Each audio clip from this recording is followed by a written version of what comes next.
Welcome back to the Midnight Mystery Archive, and if you follow us on social media, I made a post a few days ago, and I mentioned starting with part 2 of the Barbara Chapman case, you might get a little something different. Here it is. You get to see me live and in living color right on YouTube, and I'm really excited to do this. I started to do it with the Halls of Mediocrity, our second show on the Archive Podcast Network, and I'm like, I might need to think about doing this for the Midnight Mystery Archive, and here I am. So without further ado, we're going to jump into part 2 of the Barbara Chapman case. Let's get into it.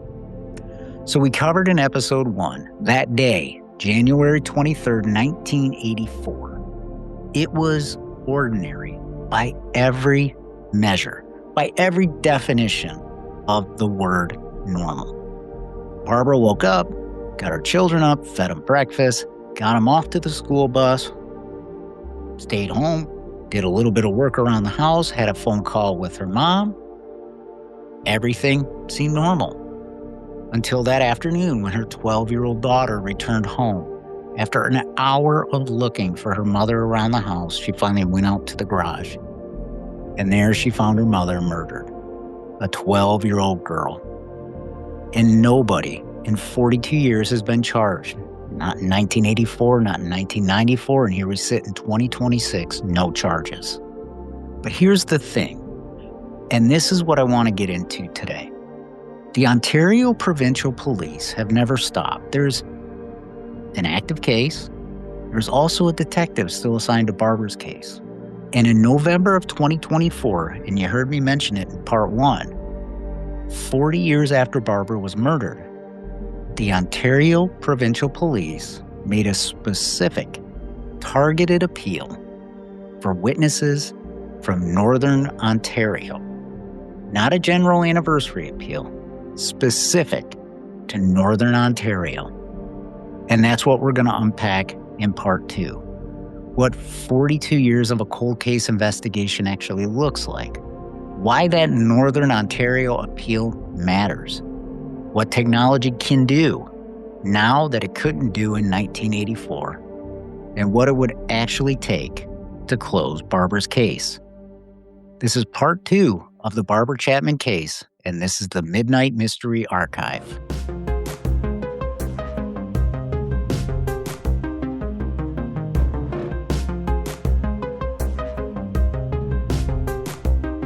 I want to start with something that I think people generally misunderstand about cold cases. When a case goes cold, it doesn't just sit in a box collecting dust while investigators occasionally glance at it and shrug or maybe lift the lid once in a while. No, that's the TV version.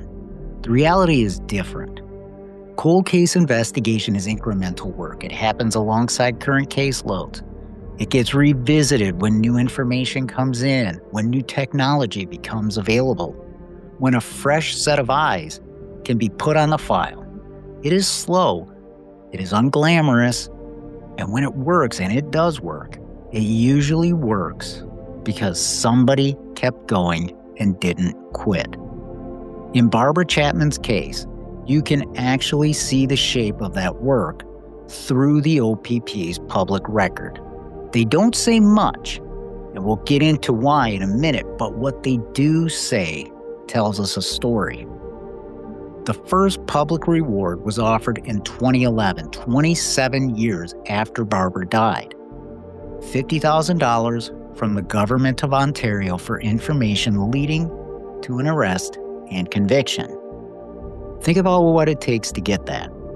The OPP had to make the case to the provincial government that this was a case at 27 years old that was worth active investment, that the case was still viable, that somebody might still be reachable.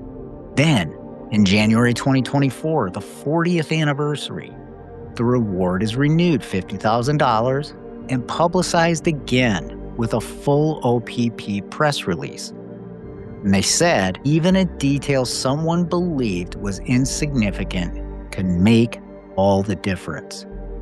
And then came November of 2024.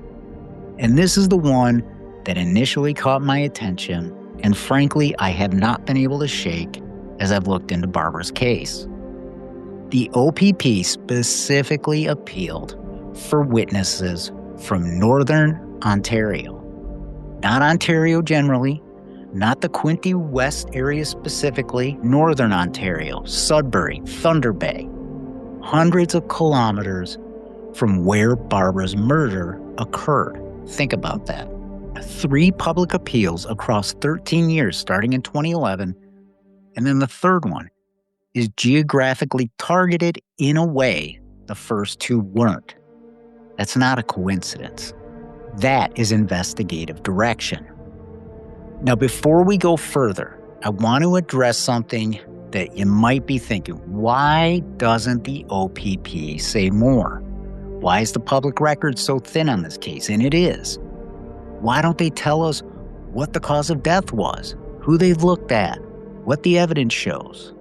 And there's a specific reason for that, and we have to understand it. In cold cases where charges have never been laid, investigators deliberately hold back specific details, specifically things like the cause of death or forensic evidence details.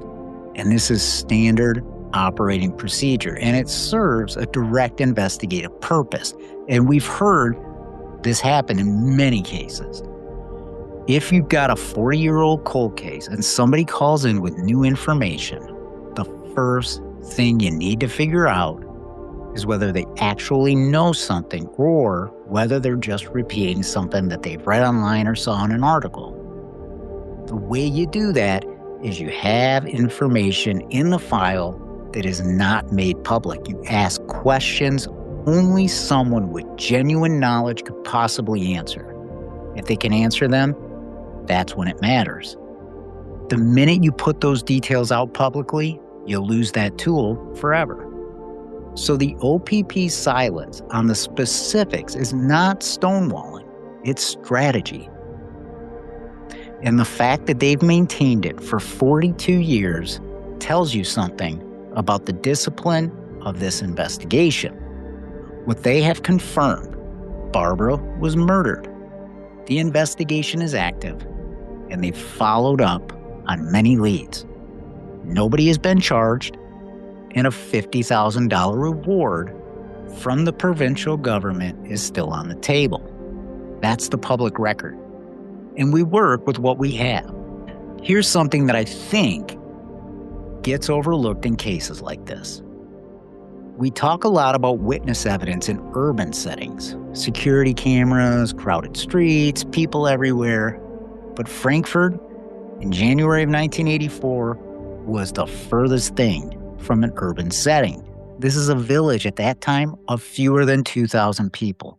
It was in January, and if you know Ontario in January, it was bitter cold. A weekday, kids are at school, adults are at work. The road north of town where Barbara lived would have been quiet.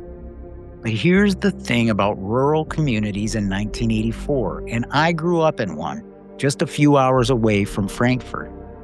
It's quiet, but it's not invisible.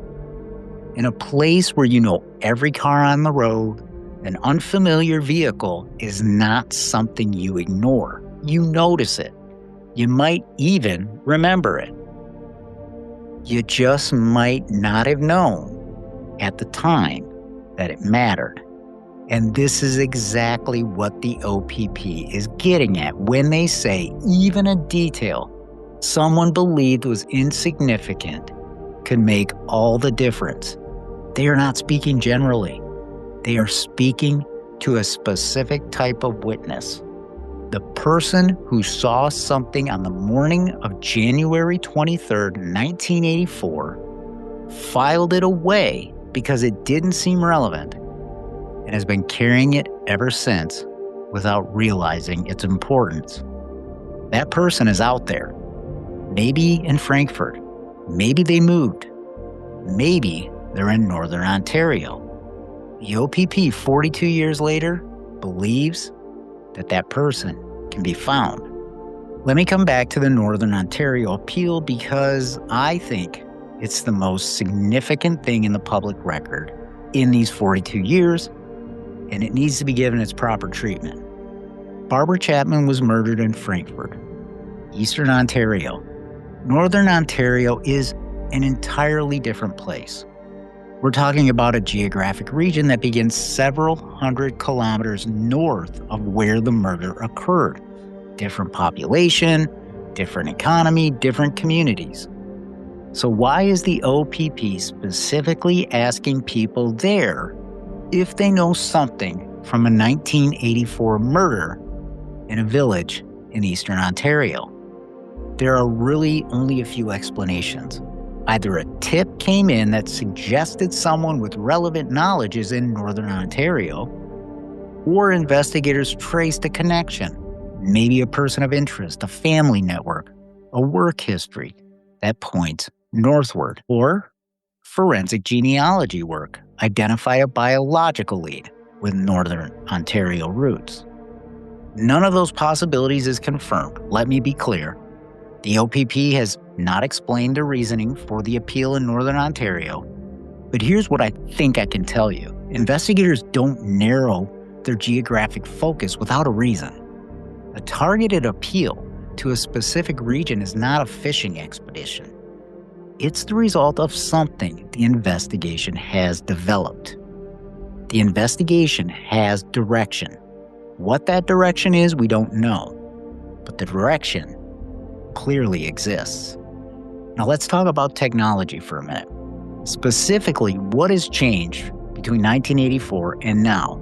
And if you watch any sort of true crime, investigative, documentary type show, you know the answer is a lot. But let's narrow it down to some important points. When Barbara Chapman was murdered, DNA profiling didn't exist as a forensic tool. The first use of DNA evidence in a criminal conviction happened in 1988, 4 years after Barbara was murdered. So whatever biological material was recovered at the scene in 1984 was cataloged with the tools of 1984. What can we do with that material now, 42 years later? Well, potentially a whole lot. You have forensic genetic genealogy, the process of building a genetic profile from trace evidence and cross-referencing it against public ancestry databases to identify suspects through their relatives. And it's resolved cold cases going back decades, back into the 50s, the 60s, the 70s. Investigators have matched DNA from evidence that had been sitting in an evidence locker for 30, 40, 50 plus years with a living relative who uploaded their DNA to 23andMe or Ancestry.com. And that relative didn't know they were connecting someone to a crime. They just wanted to find out where their great-grandparents were from. If any biological evidence was preserved from Barbara Chapman's case, and we don't know that it was, I need to be clear, the technology to analyze it in ways that were impossible in 1984 exists right now. One of the things I would recommend is if you're on X, go follow Othram Labs. They are at the forefront of forensic genetic genealogy, and it seems every week cases, long-term cases, are being closed with this technology. There's also VICLAS, which was the Royal Canadian Mounted Police's violent crime linkage analysis system, which was developed in the early 90s. So it's an old system, but it cross-references violent crimes across Canadian agencies to identify potential linkages between cases. If Barbara's murder shares characteristics with other violent crimes in the OPP record or the RCMP's record, that system has been available to investigators for over 30 years. And I want to be clear about something here. I don't know what evidence exists in Barbara's case. The OPP hasn't said. What I do know is that investigators now have capabilities that simply did not exist in 1984. And they've had them for long enough to potentially apply them. I want to be honest about something because I think it's more useful than false optimism. Cold cases from the 1980s don't usually get solved because forensic science catches up to the evidence. They get solved because someone talks. Look at the pattern in cases that have closed after 40 plus years. Someone who had information finally decided the weight of keeping it was heavier than the consequences of sharing it. Somebody who was young in 1984 is now probably in their 60s, thinking about their legacy, or they've watched a parent die, or they've gotten sober, or they've just reached a point where they can't hold it in anymore. Somebody who was told something 30, 40 years ago by someone who has since died, and now that secret has nowhere to go but out. That's the realistic mechanism here. Not a breakthrough in a lab, although that can happen. A person making a conscious decision. And the OPP knows this. That's why they say even a detail someone believed was insignificant could make all the difference. That's not a throwaway line. That's a description of a specific human mechanism through which this case and others get solved. The Northern Ontario appeal is addressed to exactly that person, someone who saw something in January 1984 and didn't know it mattered. Somebody who was told something by somebody who is now dead. Somebody who has been sitting on a piece of this puzzle for 42 years, possibly not even knowing its importance. The OPP believes that person is findable. And after 42 years of maintaining this case, that belief is not naive, it's earned. Barbara Chapman was 38 years old. She had 2 kids. She made them breakfast on a January morning in 1984, watched them get on the school bus, did housework, called her mom. Her 12-year-old daughter came home at 4 o'clock that afternoon, and after looking for her for an hour in the house, found her mother murdered in the garage.